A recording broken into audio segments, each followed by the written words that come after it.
আল্লাহ রাব্বুল আলামিন বলেন, ফেরেশতা জিবরাইলকে অর্ডার দিল, ফেরেশতা জিবরাইল 15 দিন পর্যন্ত আমার বন্ধু চোখের পানি ছেড়ে দিয়া কান্না শুরু করছে। একটা পর্যায়ে আমার বন্ধু বলতে লাগলো, আমি নাকি আমার বন্ধুরে ভুলে গেছি। একদিন 2 দিন নয়, 15 দিন নবী কাঁদছে, চোখের পানি গুলো ছেড়ে দিয়া পয়গম্বর কাঁদতেছে আর বলে, মালিক সত্যি কি আপনি আমারে ভুলে গেছেন? মক্কার মানুষ বলে, আপনি নাকি আমারে ভুলে গেছেন? আল্লাহ 15 দিন ধরে জিবরাইলকে পাঠান না, গোটা মক্কা নগরীতে আমার বিরুদ্ধে এত অপপ্রচার, এত সমালোচনা। আল্লাহ আপনি কি দেখেন না? আপনি কি আমারে ভুলাই গেলেন? মক্কার মানুষ বলে আপনি নাকি আমারে ভুইলা গেছেন। আল্লাহ রাব্বুল আলামিন বলে, জিবরাইল রে, বন্ধুর কান্না আমি বরদাস্ত করতে পারি না। 15 দিন ধরে পয়গম্বর কান্দে আর বলে, জিবরাইল কোথায় রে? 15 দিন ধরে কেন আসছ? নবীজি যখন কান্না শুরু করে দিল, মুক্তার দানার মতো নবীর চোখ দিয়ে টপ টপ করে চোখের পানিগুলি পড়তেছিল।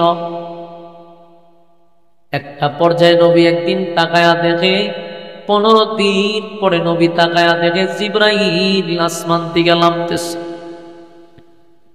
আল্লাহর নবী দৌড়াইয়া জিবরাইল আলাইহিস সালাতু ওয়াস সালামের কাছে গিয়া বলে, জিবরাইল রে, কেন 15 দিন আসলি না?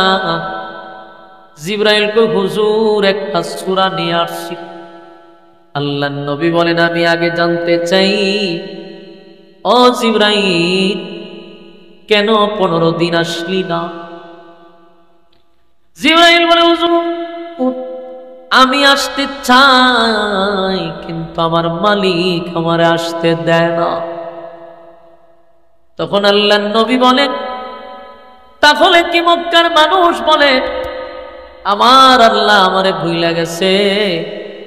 সত্যি কি আমার আল্লাহ আমার প্রতি রাগ করছে? কি এমন অপরাধ করলাম আমার মালিক আমার প্রতি রাগ করলো? কি এমন অপরাধ করছি রে জিবরাইল, 15 দিন পর্যন্ত তুই আসলি না? জিবরাইল, হুজুর আমি আসতে চাই, কিন্তু আমার মালিক আসতে দেয় না। জিবরাইল কয়, হুজুর আমি আসতে চাই, আমার আসতে দেয় না। আল্লাহর নবী বলেন, তাহলে কি আমার রব আমার প্রতি রাগ করছে?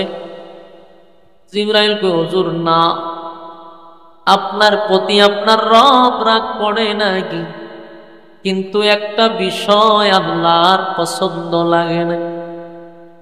3টা প্রশ্ন লই মক্কার বেঈমানরা আপনার সামনে আসছে, 3টা প্রশ্নের জবাব নিয়া। আপনি তাদেরকে বলছেন আগামী কালকে বলবেন, এই কথাটা আমার মালিকের কাছে পছন্দ না। এই কথাটা মালিকের কাছে পছন্দ হয় নাই গো, যার কারণে 15 দিন পর্যন্ত মালিক ওহী পাঠায় নাকি। কারণ আপনি বলছেন আগামী কালকে বলবেন, মাঝখানে আপনি ইনশাআল্লাহ বলেন নাই। কি বলে নাই? যুবক ভাইরা, মুরব্বী বাবারা, মাঝখানে ইনশাআল্লাহ না বলার কারণে আমার মালিক কিন্তু 15 দিন পর্যন্ত ওহী বন্ধ করে দিছে। এখন আপনারা চিন্তা করেন, আমরা যদি ইনশাআল্লাহ না বলি তাহলে আমাদের প্রতি আল্লাহ কেমন রাগ করে? বন্ধুর প্রতি বন্ধু, এত মায়া এত মহব্বত, কিন্তু ইনশাআল্লাহ না বলার কারণে 15 দিন নবীর আল্লাহ কান্দাইছে। এই কান্দানোর পিছনে উদ্দেশ্য হলো উম্মতি মুহাম্মদীকে শিক্ষা দেওয়া, উম্মত রে কোনদিন ইনশাআল্লাহ ভুলবি না। এক ইনশাআল্লাহ ভুলার কারণে আমার পয়গম্বর 15 দিন চোখের পানি ছেড়ে দিয়া কাঁদছে। 15 দিন পয়গম্বর কাঁদলো, উম্মত যেন কোনোদিন ইনশাআল্লাহ না ভুলে যায়। পয়গম্বরের কাছে 3 প্রশ্নের জবাব জানার জন্য আসছে। পয়গম্বর যদি বলতো ইনশাআল্লাহ আগামী কালকে বলবো, তাহলে ওহী বন্ধ হতো না। কিন্তু নবী বলছে আগামী কালকে বলবো, মাঝখানে ইনশাআল্লাহ নাই। আসলে যদি আপনি চিন্তা করেন, একদিন না হয় নবী ভুলে গেছে, কিন্তু 15 দিন কি নবী ভুলে গেছিল? আমার কথা বুঝেননি আপনারা? ভাই আপনার মনোযোগ আছে নি? যে তিলিসমতি আমি দেখতাম, ওয়াজের মাঠ না খেলার মাঠ আল্লাহ বালা জানে। ছোট ছোট বলা অনেক খেলাধুলা করতে যায়, আপনারাও মনোযোগ কিছু দিচ্ছেন, কিছু মনোযোগ নাই। কিছু মানুষ প্যান্ডেলের বাইরে, কিছু মানুষ প্যান্ডেলের ভিতরে। এই একটা তামাশা চলতেছে। তামাশার ভিতরে ভিতরে আমার ওয়াজ শেষ। আর কয়েক মিনিট বসেন। আল্লাহ রাব্বুল আলামিন বলেন, বন্ধু যদি তখন বলতো ইনশাআল্লাহ, আমি আল্লাহ ওহী পাঠায়া দিতাম। কিন্তু ঘটনা হলো নবী বলে না ইনশাআল্লাহ, মেনে নিলাম একদিন নবী ভুল করছে, স্মরণ ছিল না।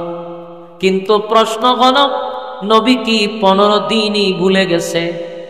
যতবার তারা আসছে ততবার নবী বলছে আগামী কালকে। ইনশাআল্লাহ নবী বলে নাই। এখান থেকে প্রমাণ হয় নবী বলে নাই, আমার আল্লাহ বলায়া দিছে।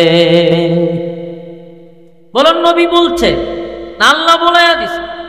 আহলে সুন্নাত ওয়াল জামাতের আকীদা হলো নবীরা গুনাহ করে না, নবীরা নিষ্পাপ, নবীরা ভুল করে না, আল্লাহ ভুল করায়। আল্লাহ কেন করায়? উম্মতরে শিখাইবার লাগি। কথা বল না। আল্লাহ কেন নবীদেরকে দিয়া ভুল করায়?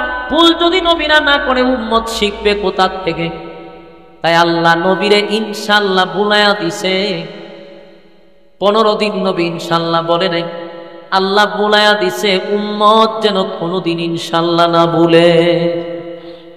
এই জন্য আমরা কোনো কাজ করতে গেলে বলবো ইনশাআল্লাহ। আপনি কোথাও যাবেন বলে আমি ঢাকা যাব, বলবো ইনশাআল্লাহ। আমি বাড়িতে যাব ইনশাআল্লাহ। আমি খানা খাবো ইনশাআল্লাহ। আমি বিবাহ করব ইনশাআল্লাহ। কথা হয় না? বিয়া করার সময় ইনশাআল্লাহ আসেনি? সব কোনো ইনশাআল্লাহ। ইনশাআল্লাহ শব্দের অর্থ হলো আল্লাহ যদি চায়। বলে ইনশাআল্লাহ শব্দের অর্থ কি? আল্লাহ যদি চায়। তার মানে আমি কোথাও যাব বলবো ইনশাআল্লাহ, আগামী কালকে আসতেছি ইনশাআল্লাহ, আল্লাহ যদি চায়। আমি অমুক কাজটা করবই ইনশাআল্লাহ। ইনশাআল্লাহ বলার সাথে সাথে বুঝাইয়া দিলেন আল্লাহ যদি চায়। সুবহানাল্লাহ। তাই জিবরাইল বলে, হুজুর আমার মালিকের কাছে পছন্দ হয় নাই গো, তাই তো আমার মালিক ওহী বন্ধ করে দিছে। নবীজি কান্দে আর বলে, জিবরাইল রে, আমার মালিক আমার প্রতি এই পরিমাণ রাগ করছে, আমার মালিক আমারে বুঝি ভুইলা গেছে, আমার মালিক আমার প্রতি বুঝি এত রাগ করছে। 15 দিন আমার মালিক আমার প্রতি রাগ কইরা ওহী বন্ধ কইরা দিছে। তখন আল্লাহ রাব্বুল আলামিন বন্ধুরে সান্ত্বনা দেওয়ার জন্য, বন্ধুরে বন্ধু খুশি করার জন্য যে সূরাটা নাজিল করছে, এই সূরাটা আপনাদের সামনে তেলাওয়াত করছি, সূরা দুহা। হ্যাঁ, কথা বুঝেন? কিতাব বুঝছেন? আলোচনা শুরুর থেকে শুনছিলেন মনোযোগ দিয়া? এই সূরা কেন নাজিল হয়েছে? নবীরে সান্ত্বনা দেওয়ার জন্য। সূরা দুহা নাজিল হওয়ার মূল কারণ হলো নবীরে সান্ত্বনা দেওয়া। তাই আল্লাহ সূরাটা নাজিল করে 2টা কসম করছে। জোরে কোন কয়টা? আরো জোরে। 2টা কসম করে আল্লাহ বলেন ওয়াদ-দুহা। সূরা দুহা আপনারা পড়বেন, মাঝে মধ্যে বাংলা পাওয়া যায়, অর্থগুলা পড়ে নেবেন। প্রতিটা আয়াতে আয়াতে রাসূলকে শুধু সান্ত্বনা দিচ্ছে। তাহলে এই সূরাটা শুধু রাসূলকে আনন্দ এবং খুশি করার জন্য, সান্ত্বনা দেওয়ার জন্য আল্লাহ নাজিল করছে। ঘটনাটা ঘটছিল মক্কার কিছু লোক রাসূল আরবি সাল্লাল্লাহু আলাইহি সাল্লামের কাছে আসছে কিছু বিষয় জানার জন্য। তো রাসূলের সাথে যখন তারা বৈশাখ কথাবার্তা বলা শুরু করলো, তখন তারা কথার মাধ্যমে বারবার রাসূলের কাছে তারা হেরে যাইত। যতবার রাসূলের সঙ্গে তারা বসছে, ততবার তারা কথার মধ্যেই রাসূলের সঙ্গে হাইরা যেত। কথা দিয়া কোনো সময় তারা বিজয় হইতে পারছেন। এক পর্যায়ে তাদের মধ্যে কিছু লোক বলল যে আমাদের লজ্জা লাগে, আমরা যতবার আব্দুল্লাহর পুত্র মুহাম্মদের কাছে যাই আমরা লজ্জা পাই, তার সঙ্গে কথা বলে আমরা কুলায়া উঠতে পারি না। এখন আমাদের করণীয় কি? তো এদের মধ্যে একজন বলল যে উনার সাথে কথা বলে তোমরা কোনোদিন জিততে পারবে না, বিজয় হইতে পারবে না। তার কারণ ওনার মধ্যে আসমানি এলেম, আল্লাহ প্রদত্ত, ওনার সাথে কথা বলে তোমরা কোনোভাবেই বিজয় হওয়া সম্ভব না। যদি বিজয় হতে চাও তাহলে আমাদের মধ্যে একজন আসমানি এলেমওয়ালা লোক দরকার, তার সাথে কথা বলার জন্য। এখন ঠিক আছে, ধরেন তো এরা বললো আমরা এখন এই লোক পাবো কোথায়? গোটা মদিনায় তারা মক্কায় তালাশ করছে, আসমানি এলেমওয়ালা লোক মক্কাতে খুব কম নাই, আবার মদিনাতে অভাব নাই। তাই তারা 400-450 কিলোমিটার দৌড়াইয়া গেছে মদিনায়। অনেক লম্বা রাস্তা, এটা তার এখনকার মতো না যে তথ্য প্রযুক্তি গাড়ি আছে ঠান্ডা জামগা, এগুলা মরুভূমি দিয়া পাহাড় ডিঙ্গায় অনেক দূরে 2 দিন 3 দিন লাগতো যাইতে। গেছে তারা মদিনায়। মদিনায় ছিল অসংখ্য তাওরাতের আলেম, ইহুদি পণ্ডিত ছিল। এদের কাছে গিয়া বিষয়গুলা তারা বলছে যে দেখেন, আমাদেরই গোত্রের, আমাদেরই রক্তের, আমাদেরই সম্পর্ক, আমরা তার জন্মের আগ থেকে ধর্ম প্রচার করতেছি, কিন্তু আমাদেরই বাতিজা সে নতুন করে একত্ববাদী খোদার দাওয়াত দেয়। এই বিষয় নিয়ে যতবার তার সঙ্গে বসি, কিন্তু এমন কিছু কথা বলে আমাদের কথা বলার আর কোনো সিস্টেমই থাকে না, কোনো লাইন থাকে না। আমরা লজ্জিত হই। সে যখন কথা বলে আমরা তখন আশ্চর্য হই, যে কথা বলার পরে আর কোনো কথা থাকে না, আমরা হেরে যাই। এখন আপনার কাছে আসছি আমরা 400-450 কিলোমিটার দৌড়াইয়া। আপনারা তাওরাতের আলেম, আপনাদের কাছে আসমানি এলেম আছে, আমাদেরকে আপনারা সাহায্য করুন। মক্কাতে একত্ববাদী খোদার দাওয়াত দেওয়ার কারণে আমাদের গোত্রে গোত্রে দ্বন্দ্ব হচ্ছে। যেখানে আমরা ধর্ম প্রচার করতেছি সেখানে আব্দুল্লাহর পুত্র মুহাম্মদ নতুন করে ধর্ম প্রচার করে আমাদের সমাজের মধ্যে একটা বিশৃঙ্খলা সৃষ্টি করছে। আর আমরা কোনোভাবেই চাই না সে তার ধর্ম প্রচার করুক। শুধু এখানেই শেষ না, সে নিজেকে একজন রাসূল বলে দাবি করে। এই বিষয়গুলো আপনাদের কাছে জানার জন্য আমরা আসছি, আমাদেরকে আপনারা সাহায্য করুন। এই মক্কার থেকে যারা গেছে মদিনায়, এই লোকগুলা মদিনার কিছু পণ্ডিত, তাওরাতের কিছু বিশেষজ্ঞ, এদের কাছে পরামর্শ চাইছে যে রাসূলকে কিভাবে হারানো যায়, কিভাবে এই ইসলাম ধর্ম প্রচার থেকে বন্ধ করা যায়, বিরত করা যায়।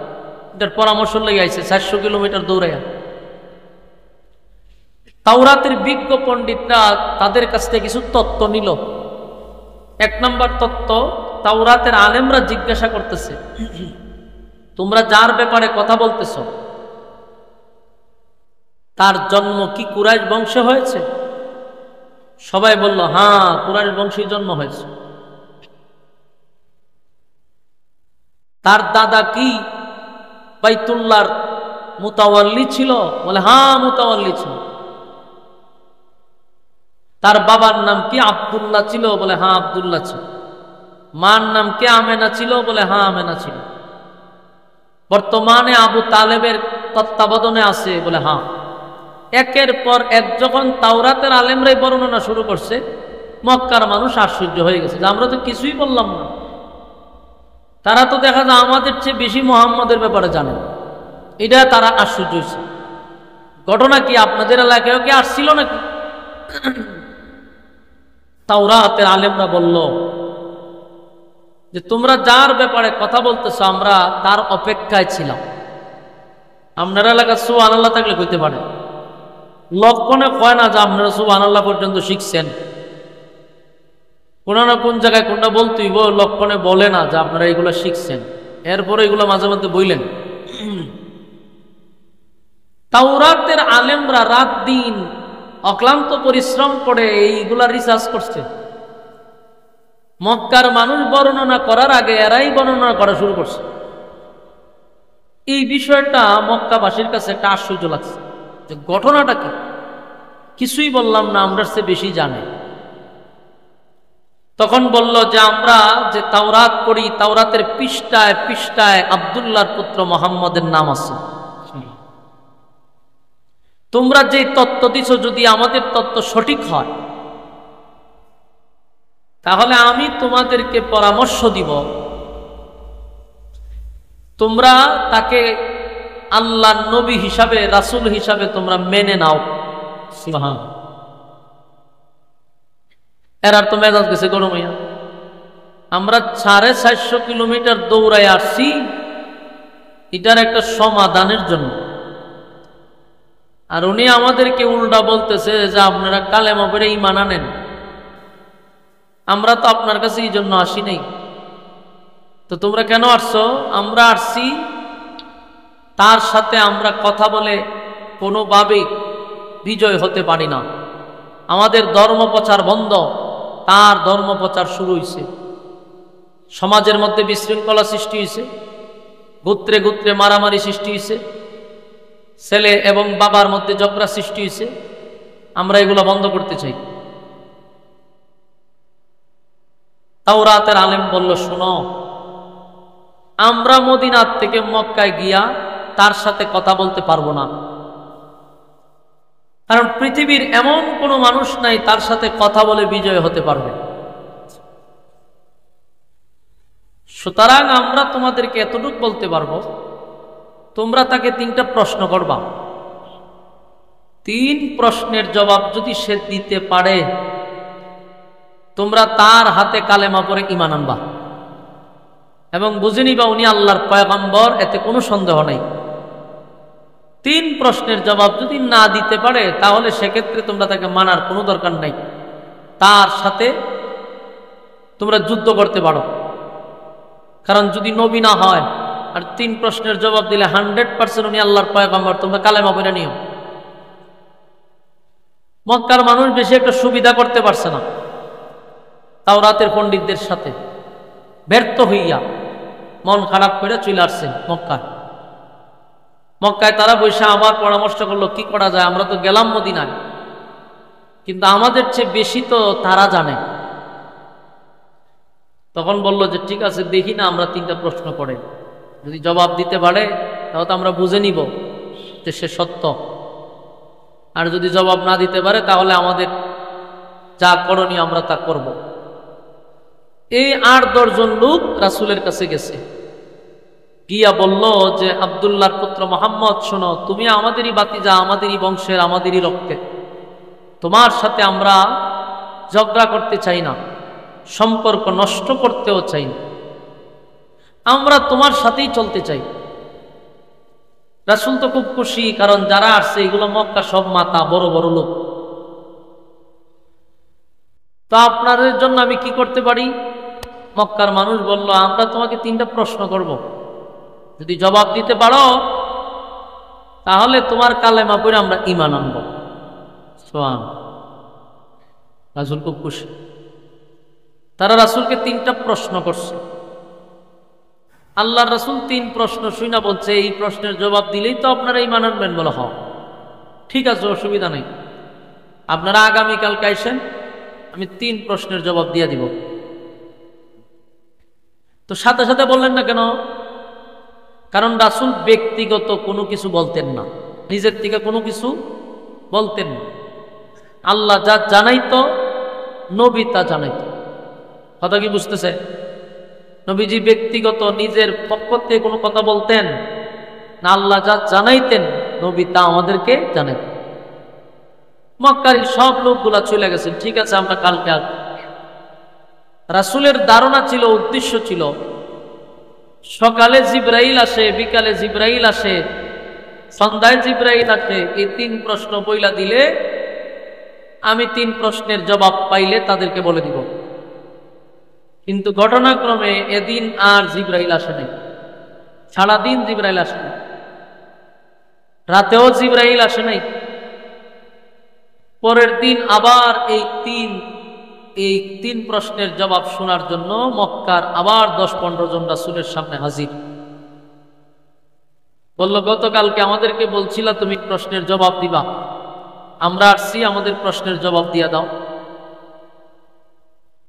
আল্লাহর রাসূল বললেন, আজকেও হবে না, আপনারা আগামীকালকে এসেন। তারা ব্যর্থ হয়ে আবার চলে গেল। এদিনও জিবরাইল আসে নাই, রাতেও জিবরাইল আসে নাই। পরের দিন আবার আসছে মক্কার লোক, রাসূল বলেন আজকেও হবে না, আগামীকালকে এসেন। এর পরের দিনও জিবরাইল আসে নাই, রাতেও জিবরাইল আসে নাই। ঘটনাটা কি হয়ে গেল? পরিস্থিতি এমনটা হয়ে গেল যে রাসূল নিজেই চিন্তিত। ঘটনাটা কি? সকালে বিকালে জিবরাইল আসে না, ঘটনাটা কি? আল্লাহ রাসূল এতটা পেরেশানিতে ছিলেন, ওহী আসা বন্ধ হয়ে গেছে, জিবরাইল আসে না। মক্কার মানুষ 3 দিন 4 দিন 5 দিন, এরপরে তারা শুরু করলো সমালোচনা। রাসূলের বিরুদ্ধে যত ধরনের অপপ্রচার, সমালোচনা মানুষের কাছে, গ্রামে গঞ্জে, শহরে বন্দরে, সব জায়গায় নবীর বিরুদ্ধে তারা শুরু করলো। সে যদি নবী হইতো তাহলে 3 প্রশ্নের জবাব দিত। এত সমালোচনা শুরু করলো আল্লাহর নবীর বিরুদ্ধে। কেউ বলতে লাগলো মুহাম্মদের আল্লাহ মুহাম্মদকে ভুলে গেছে। আর রাসূলের চাচিয়া ছিল একজন উম্মে জামিল, আবু লাহাবের বউ। সে আয়েশা বলল যে মুহাম্মদ তোমার কাছে যে একটা শয়তান আসতো এখন আর আসে না। তার মানে জিবরাইল বলছে, কত বড় বেয়াদব মহিলা। এই কতগুলো বিষয় নিয়ে রাসূল অত্যন্ত ব্যথিত। একদিকে মক্কার মানুষ বলতেছে আল্লাহ রাসূলকে ভুলে গেছে, রাসূলও নিজেও চিন্তিত যে জিবরাইল কেন আসে। এক পর্যায়ে রাসূল কান্না শুরু করলো। 1 দিন 2 দিন না, 15 দিন রাসূল শুধু কাঁদছে। আমার কথা কি আপনারা বুঝুন? কতদিন কাঁদছে? 15 দিন ওহী নাজিল হয় না, বন্ধ হয়ে গেছে, জিবরাইল আসে না। আর মক্কাতে রাসূলের বিরুদ্ধে এত সমালোচনা শুরু হয়েছে, এমনি তো এরা পায় না, এখন পাইছে। যারে পায় তার ব্যাপারে রাসূলের বিরুদ্ধে কথা বলতেছে। আর আল্লাহর রাসূল কান্না শুরু করছে, কান্দে আর আসমানের দিকে তাকায়, জিবরাইল কেন আসে? বারবার আসমানের দিকে রাসূল তাকায় থাকে, কখন জিবরাইল আসে? রাসূল কান্দে। গোটা মক্কা নগরীতে এমন কোন জায়গা নাই যেখানে নবীর বিরুদ্ধে সমালোচনা হয় নাই। আর এই সমস্ত ব্যথা বেদনা নিয়ে রাসূল প্রতিদিন কাঁদতেছে আর জিবরাইলের অপেক্ষা করতেছে। এক সময় আল্লাহর রাসূল নিজেও চিন্তা করেছে যে আল্লাহ কি আমার আসি বুইলা লাইছে। আল্লাহর রাসূল কয়, আল্লাহ আপনাকে আমার বুইলা লাইছে, কাঁদতেছে।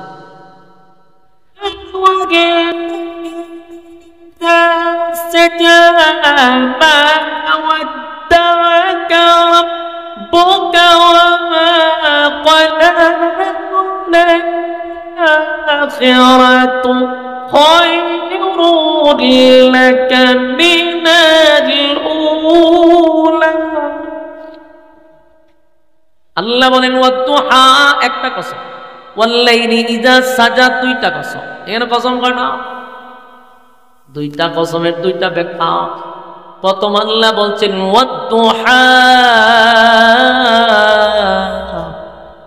দিনের আলোর কসম, ওয়াল্লাইলি ইযা সাজা, রাতের অন্ধকারের কসম। আল্লাহ বলেন ওয়াদ-দুহা, দিনের আলোর কসম, ওয়াল-লাইলি ইযা সাজা, রাতের অন্ধকারের কসম। কিন্তু এখানে তাফসীরকারকরা বলে ওয়াদ-দুহার আরেকটা ব্যাখ্যা আছে, ওয়াল-লাইলি ইযা সাজার আরেকটা ব্যাখ্যা আছে। ওয়াদ-দুহা এটার আরেকটা ব্যাখ্যা হলো, ওয়াদ-দুহার আরেকটা ব্যাখ্যা হলো, ওয়াদ-দুহা নবীর সুন্দর চেহারার কসম। আমার যুবক ভাইরা, আল্লাহর কত মায়া, বন্ধুরে বন্ধু খুশি করার জন্য বন্ধুর সুন্দর চেহারার কসম করছে। ওয়াদ-দুহা, বন্ধু আপনার সুন্দর উজ্জ্বল চেহারার কসম। বন্ধুরে খুশি করার লেগা আল্লাহ কয় আপনার সুন্দর চেহারার কসম। এরপরে আল্লাহ বলেন ওয়াল-লাইলি ইযা সাজা, বন্ধু আপনার কালো চুলের কসম, নবীর সুন্দর চুলের কসম। আমার নবীর সুন্দর চুল ছিল, লম্বা চুল ছিল, চুলগুলা কোকড়ানো হালকা ছিল, এত কালো ছিল।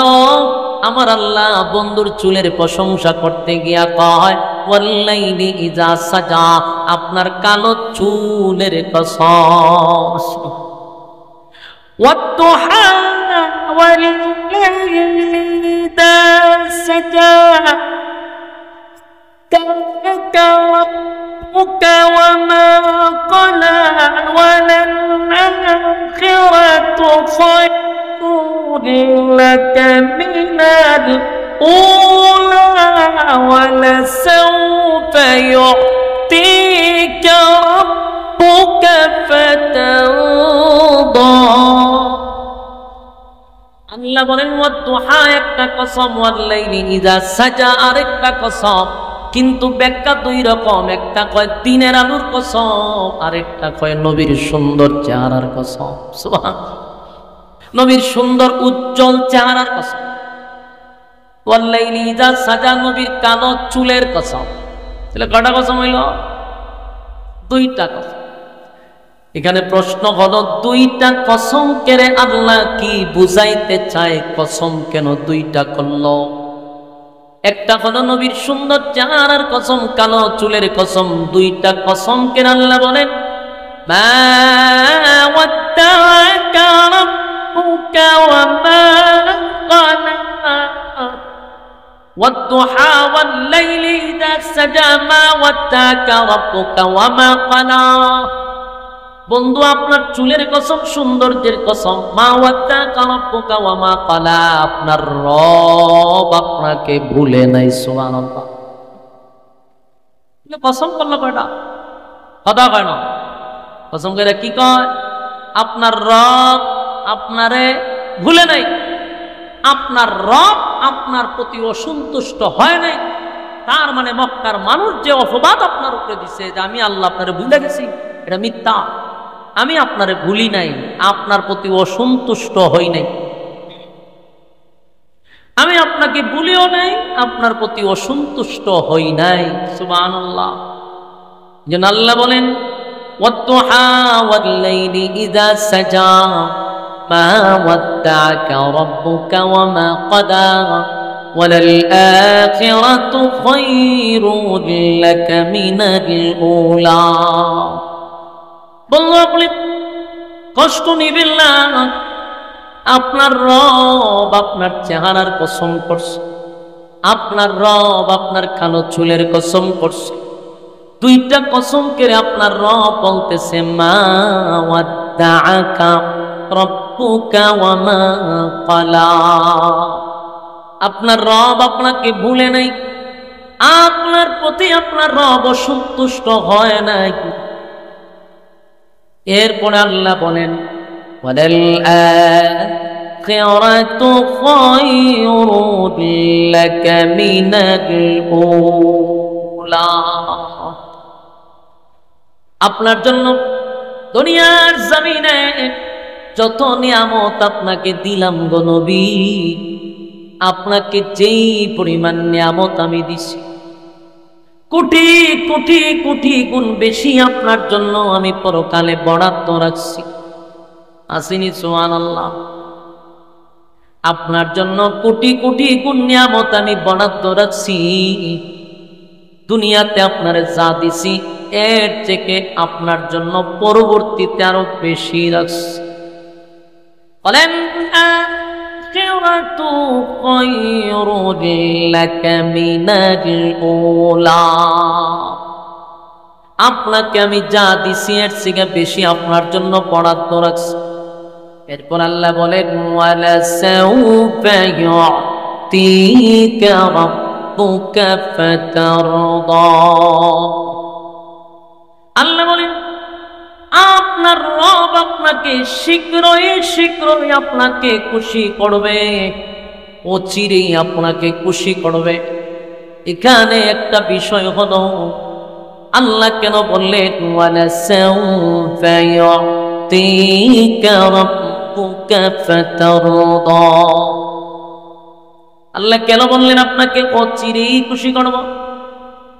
তাফসীর কারকরা বলেন হতে পারে নবীকে আমার আল্লাহ মেরাজের সুসংবাদ জানাইছেন ইঙ্গিতে, হয়তোবা নবীরে মক্কা বিজয়ের বিষয়টা ইঙ্গিত করছেন, হয়তোবা নবী উম্মতের প্রতি কিছু দাবি করছিল, সেই দাবিগুলো আল্লাহ পূরণ করছে।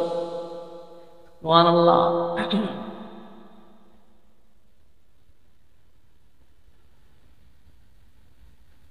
আল্লাহ রাব্বুল আলামিন বলেন ওয়ালাসাউফা ইউতিকা রাব্বুকা ফাতারদা। অচিরেই আপনাকে আমি খুশি করব। আমার আল্লাহ বলেন বন্ধু আপনাকে আমি খুশি করব।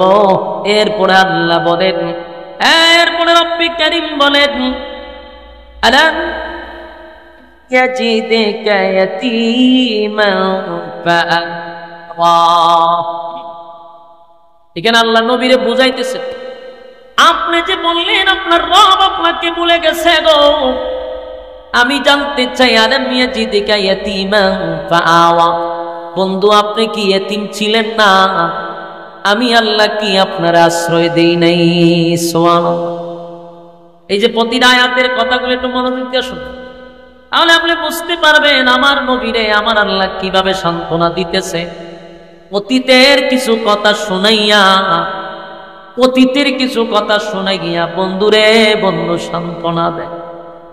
যেমন দেখবেন কেউ কোনো বন্ধু বন্ধু যদি ঝগড়া হয়, অভিমান হয়, তখন বন্ধুরে সান্ত্বনা দিয়া বলে কেন তুই মুসিবতের সময় কি আমি তোর পাশে ছিলাম না? তোর যে সময় টাকা দরকার ছিল আমি কি ধার দেই নাই? তোর ওই সময় কি আমি ছিলাম না? তোর কি আমার পাশে রাখি নাই? বলে কিনা? এরকম আল্লাহ অতীতের কিছু কথা নবীরে স্মরণ করায়া দেয়। আল্লাহ বলেন বন্ধু আপনি বলেন আমি আপনারে ভুলে গেছি না? আলাম ইয়াজিদকা ইয়াতীমান ফাআওয়া। আপনি এতিম ছিলেন, আপনার পাশে আমি ছিলাম। বন্ধু আপনি তো এতিম ছিলেন, বন্ধু আমি কি আপনারে আশ্রয় দেই নাই? সুবহানাল্লাহ।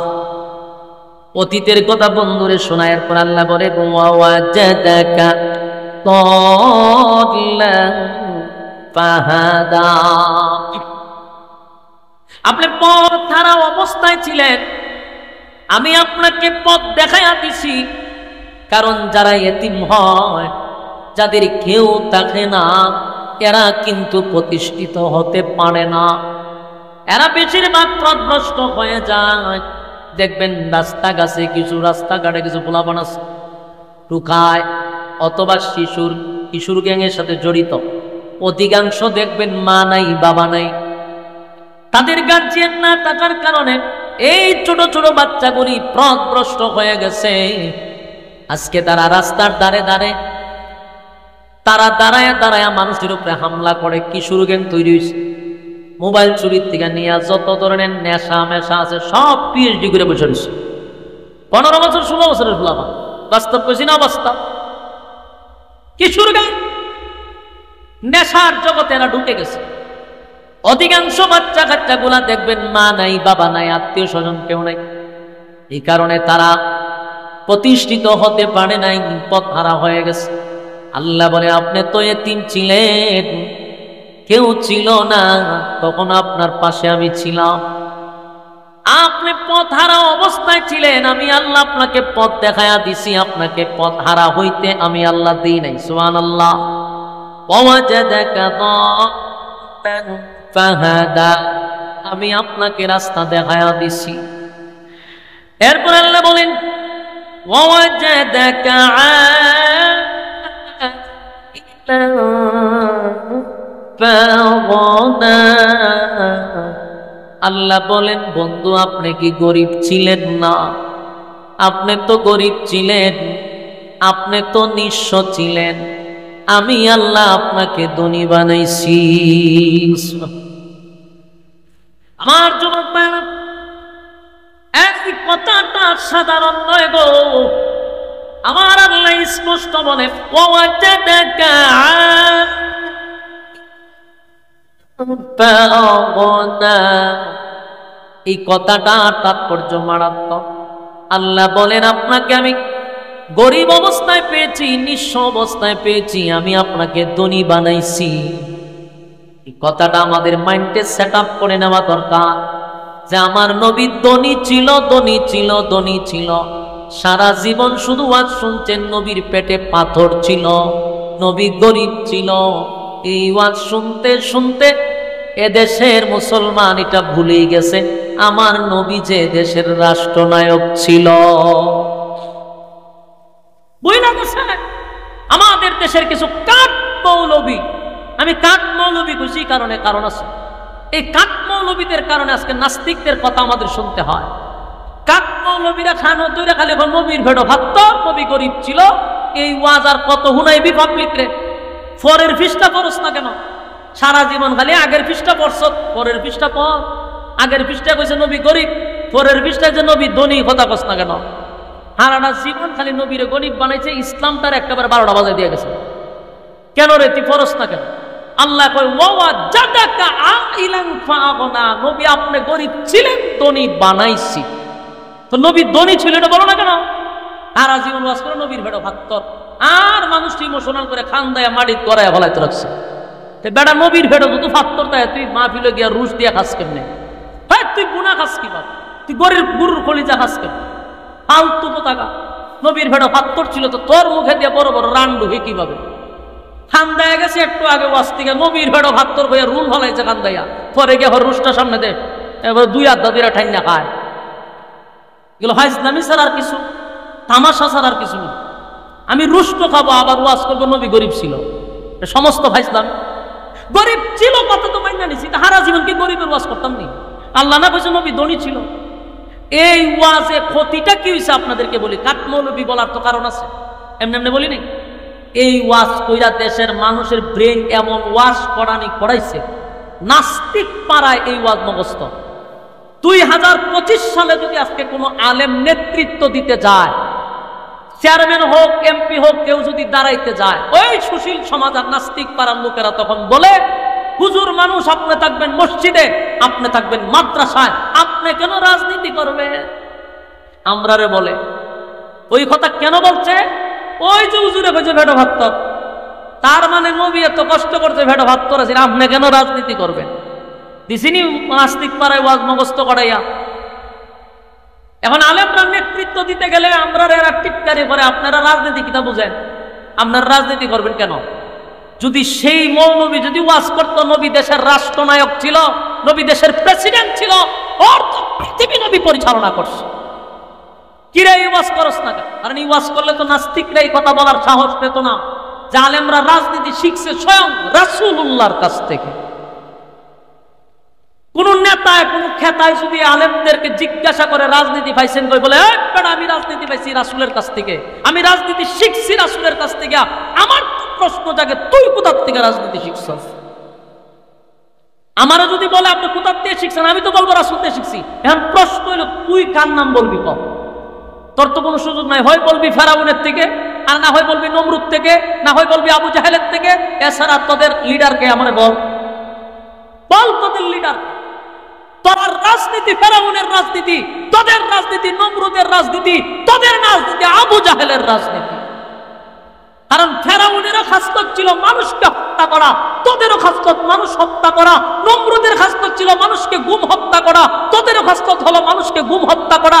নমরুদের খাসলত ছিল দর্শন খুন করা, তোদেরও একই খাসলত। আর প্রত্যেকটা নেতার প্রভাব পড়ে কর্মীর উপরে, বাস্তব না বাস্তব? এজন্য উলামায়ে কেরাম রাজনীতি শিখছেন রাসূলুল্লাহর কাছ থেকে। যদি আলেমরা দেশ চালাইতো, এই দেশের টাকা বাহিরে যেত না। আলেমরা রাজনীতি করলে দেশের টাকা বিদেশে যেত না, এদেশে গুম হত্যা হইতো না, দর্শনের সেঞ্চুরি হইতো না, এদেশের মানুষের বাক শক্তি নষ্ট হইতো না। এর একটা কারণ হলো রামবামদের রাজনীতি শিকার কারণে দেশের এই হাল অবস্থা। আল্লাহ কয় ওয়া জাদাকা আইলান ফাআগনা, আপনাকে আমি ধনী বানাইছি, কিন্তু হে ওয়াজ করে নবীর ভেড়া বাদ। ইসলামটারে আর কত নিচে নামাইবেন? গরিব ছিল আমরাও মেনে নিছি, কিন্তু রাষ্ট্রের ওয়াজটা তো করা দরকার। নবী ধনী ছিল, দেশের প্রেসিডেন্ট ছিল। শুধু দেশের প্রেসিডেন্ট নবী ছিল না, আল্লাহর নবী দেশ চালাইছে, আবু বকর দেশ চালাইছে, উমর দেশ চালাইছে, উসমান দেশ চালাইছে, হযরত আলী দেশ চালাইছে। আর হুজুরের আপনার রাজনীতি পাইছেন কো? আশ্চর্যের বিষয় না? আপনার রাজনীতি বুঝেননি। বেটা দেশ টাকার রাজনীতি বুঝতাম না কেন? সারা দেশের লক্ষ মানুষের সামনে কথা বলি আমরা। 30 পারা কোরআন আলেমরা বুকের ভিতরে বইরাত রাখছে, এর ব্যাখ্যা ভিতরে ঢুকাইয়া রাখছে। আর দেশ টাকার এক রাজনীতি বুঝি আলেমরা বুঝে না? তুমি বুঝো? তুমি বাহির থেকে ডিগ্রি নিয়ে বাংলাদেশ হয় 5 জন মানুষের সামনে কথা বলতে গেলে তোমার বাতাস ছুড়া শুরু হয়ে যাবে, কথাই বলতে পারে না। হে দেশ চালাইব। এই জন্য আপনাদেরকে বলবো, আলেম ওলামা যারা আছেন, প্রত্যেকটা মসজিদ থেকে এই ওয়াজগুলি বেশি করা দরকার। আমার নবী দেশের রাষ্ট্রনায়ক ছিল। অনেক মুসল্লি, এক মুসল্লি আমার জীবনের প্রথমন্ত্রী নবী যে প্রেসিডেন্ট আছে, আরা জীবন কি তেমন চেক ভেড়ো ভাত কি পরিমাণ ওয়াজ খাওয়াইছে ভাবলি, যে খাওয়াইতে খাওয়াইতে নবীর ভেড়ো ভাত। ইসলামটারে দরিদ্র সীমায় নিয়ে গেছে। এক একজনের পাঞ্জাবি পিছাটা বলতে বলতে বলতে বলতে ভ্রুজ উঠছে। হ্যাঁ, ময়লা চলে লাগাই উঠতে কারো জিগাইলে হয় ইসলাম এতটা শান শৌকত পছন্দ করে না। এগুলো ভণ্ডামি ছাড়া আর কিছু না। ইসলামকে খাটো করার জন্য, ইসলামটারে ধ্বংস করার জন্য সমস্ত ভণ্ড কিছু মৌলবী আছে, এরা ইসলামটারে 12টা বাজাচ্ছে। টুপি একটা লাগায় 22 হাত লম্বা, 10 হাত লম্বা টুপি লাগায়, আর পাঞ্জাবি একটা বললে পিছাটা উঠছে, এ সুফিগিরি দেখায়। ইসলাম আপনাকে এত নিচে নামার কথা বলে নাই। আপনার সামর্থ্য আছে সবচেয়ে দামি কাপড় আপনি পরেন, আপনার সামর্থ্য আছে সবচেয়ে দামি গাড়ি চালান। আমি একটা এক্সাম্পল দেই, আপনারা আমার সাথে অন্তর থেকে এটাও জবাব দিবেন। ধইরা নেন, এই যুগে যদি আমার রাসূল থাকতো, ধইরা নেন এই যুগে যদি রাসূল থাকতো, পৃথিবীর সবচেয়ে দামি গাড়িটা রাসূল চালাইতো। বলবেন কিভাবে? আমরা দিতাম কিনা? কথা হয় না? সারা দেশের উম্মতি মুহাম্মদীরা স্বর্ণ দিয়া গাড়ি বানাইতো, হুজুরে হাদিয়া দিতাম আমরা, ঠিক কিনা? সবচেয়ে দামি বাড়িটাতে হুজুর থাকতো। আপনি ইসলামের তো নিচে নেন কেন? যখন যে অবস্থা, তখন তার পরিস্থিতিটা ছিল এরকম, তাই ওই অবস্থায় চলত। এখন আপনার টাকা আছে, কোটি কোটি টাকা, আপনি 20,000 ভাঞ্জি বিল দিছে, এটা 22 দামি আর বড় আল্লাহ বলেন ওয়াজাদাকা আইলান ফাআগনা, আপনি গরীব ছিলেন, আমি আপনাকে ধনী বানাইছি। কথা কি বুঝতেছেন? ওই দেখেন কিছু ভাইয়েরা এখানে দাঁড়ায় সাপ খেলা দেখে, জি সাপ ভাই করতেছি, আয়ন সাপ ভাই ব্যাগটাতে সাপ ভাই করেন, সাপ খেলা দেখে। হারিয়া হারিয়া হারিয়া তোমার যে সাপ খেলার না দেখে, বইতে আর মন চায় না। কথা বুঝতেছেন? মসজিদে কিছু মানুষ যায় দেখ, কোন রকম গিয়া নামাজটা কার হয়, অগলের শেষে যাইব, সেলামটা ফিরাইতে দিতে দেব, জুতা লইতে দৌড় মারতে দিবি। মানে মূল কথা হইল দিনই মজলিসে এদের কলিজায় শান্তি পায় না। এরা জানে খালি আয় উতাস করে, মসজিদে এরা বসতে পারে না। দিনই মজলিসে বসলে জানে ছটফট ছটফট করে। এটার খাসলত কিন্তু খুব খারাপ। আমি আর মুখটা প্রকাশ করলাম না, কষ্ট পাইবেন। কিসের খাসলত এটা বললাম না, মনে মনে বুঝে নিয়েন। কিন্তু দিনই মজলিসে যারা বয়, বুঝতে হবে এদের ইমান জিন্দা। এরা এইসব মজলিসে বসলে কলিজায় তৃপ্তি পায়, ভালো লাগে, এই জন্য বসে থাকে। অনেক মানুষ আছে দাঁড়ায় দাঁড়ায়, এরা বসতে চায় না, জোর করে এনে বসানি যান।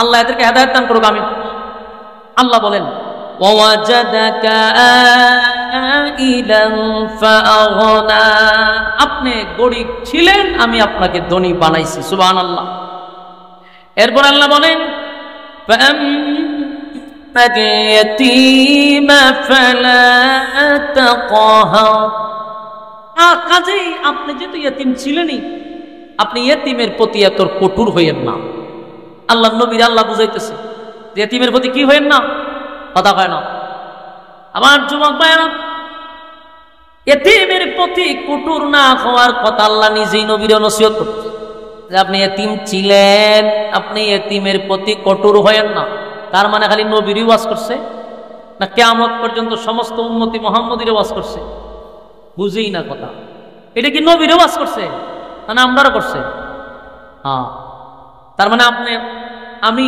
ইয়েতিমের প্রতি কঠোর হওয়া যাবে ইয়েতিমের প্রতি কঠোর হওয়া যাবে না আমার আশেপাশে বাড়ির পাশে যেখানে ইয়েতিম বাচ্চা দেখবো যাদের মা নাই বাবা নাই আত্মীয় স্বজন নেই তাদের প্রতি কঠোর না হইয়া তাদের মাথায় যদি হাত বোলায়া দেন তাদের পাশে যদি দাঁড়ান আল্লাহর নবী বলেন আমি ইয়েতিম যারা ইয়েতিমের প্রতি দয়া দরদ দেখায় ইয়েতিমের প্রতি যারা মায়া মহব্বত দেখায় আমি নবী ওয়াদা দিলাম জান্নাতের ভিতরে আমার সঙ্গে তোর দেখা হবে সুবহানাল্লাহ যদি আমি আপনি ইয়েতিমের পাশে থাকি ইয়েতিমের প্রতি কঠোর হওয়া যাবে না আল্লাহ নিজেই তার বন্ধুরে ওয়াজ নসিহত করতেছে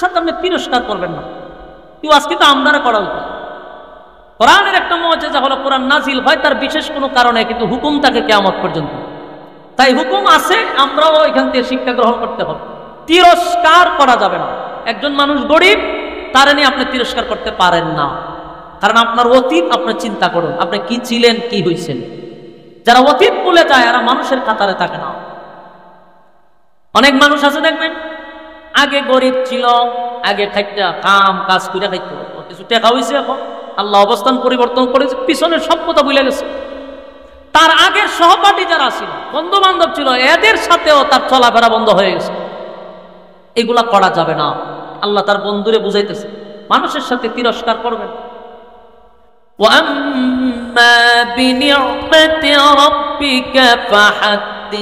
আল্লাহ কয় আপনার রবের নিয়ামত সমূহ প্রকাশ করুন আপনার রবের নিয়ামতের ব্যাপারে আপনি প্রকাশ করুন আপনার যে আল্লাহ নিয়ামত দিছে এটা প্রকাশ করার দরকার আছে না আমার যুবক ভাইয়েরা এতক্ষণের আলোচনায় আমি শুধু সূরা দোহা সরল তরজমাটা আপনাদেরকে শোনাইলাম আল্লাহ রাব্বুল আলামিন এই সূরা নাযিল করছে শুধু পয়গম্বরকে সান্ত্বনা দেওয়ার জন্য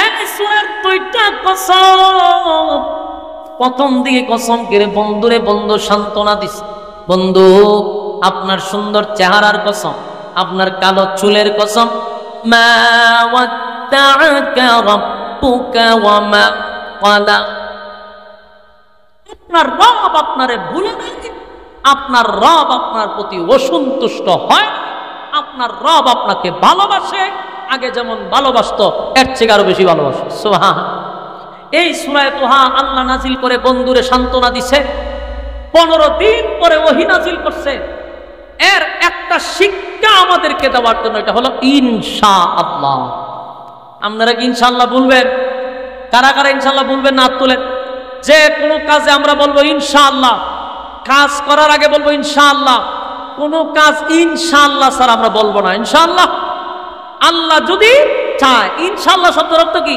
আল্লাহ যদি চায় এটা বলবো না তো ইনশাআল্লাহ আল্লাহ কবুল করুক আমিন সম্মানিত সুধী আমার পরেও বাংলাদেশের উল্লেখযোগ্য একজন আলেম মুফতি রাফিক বিন মনির ওনার বাড়িও আমরা সিলেট দুই সিলেটটা এক কারো বসছি ওনার বাড়িও সিলেট আমার বাড়িও হবিগঞ্জ তো সুতরাং আমার পরে উনি আলোচনা করবেন আপনারা আমার সময় যা করছেন ওনার সময় এমনটা করবেন না কারণ বক্তার আলোচনা হইল শ্রোতার উপরে ডিপেন্ড শ্রোতা যদি এলোমেলো থাকে বক্তার আলোচনা জীবনও গোছালো হয় না বক্তারও এলোমেলো লাগে কথা বলতে এটা আমার জায়গায় বসলে আপনি বুঝতে পারতেন। শ্রোতার যত শান্ত, যত আগ্রহ থাকে শ্রোতার কথা শোনার, বক্তার কথা বলার তত আগ্রহ জাগে, উৎসাহ বাড়ে। এই জন্য কোনো বক্তা বসলে আপনার আগ্রহের সহিত কথাগুলি শ্রবণ করবেন, দেখবেন বক্তাও কথা বলতে সুবিধা পাবে ইনশাআল্লাহ। আমরা এই কথাগুলির উপরে বলনেওয়ালা শুননেওয়ালা উভয়কে যেন সহি আমল করার তৌফিক দান করে। সকলে বলে আমিন। আসসালামু আলাইকুম ওয়া রাহমাতুল্লাহি ওয়া বারাকাতুহু।